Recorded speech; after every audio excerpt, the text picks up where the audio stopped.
मलकापूर रोडवर मालवाहू वाहनाने शनिवारी सायंकाळी ऑटो व दुचाकीस जबर धडक दिल्याची घटना घडली।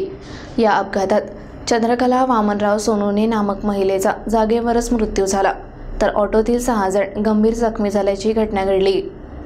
खदान पोलीस ठाण्याच्या हद्दीतील मलकापूर रोडवर मालवाहू वाहनाने शनिवारी सायंकाळी ऑटो व दुचाकीस जबर धडक दिल्याची घटना घडली।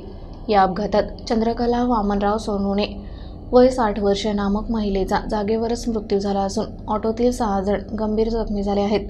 त्यांच्यावर विविध खासगी रुग्णालयात उपचार सुरू आहेत। तुकाराम चौकाकडून मलकापूरकडे जात असलेल्या भरधाव मालवाहूने समोरून येत असलेल्या दुचाकी व ऑटोला जबर धडक दिली। या अपघातात सोनवणे नामक महिलेचा जागेवरच मृत्यू झाला। त्यानंतर ऑटोलाही धडक दिल्याने 6 जण जखमी झाले असून त्यांच्यावर विविध रुग्णालयात उपचार सुरू आहेत। या घटनेची माहिती मिळताच खदान पोलिसांनी तातडीने घटनास्थळ गाठून जखमींना उपचारासाठी रुग्णालयात दाखल केले। पंचनामा करून मालवाहू वाहन ताब्यात घेतले। या प्रकरणी खदान पोलीस ठाण्यात रात्री उशिरा गुन्हे दाखल करण्याची प्रक्रिया सुरू होती।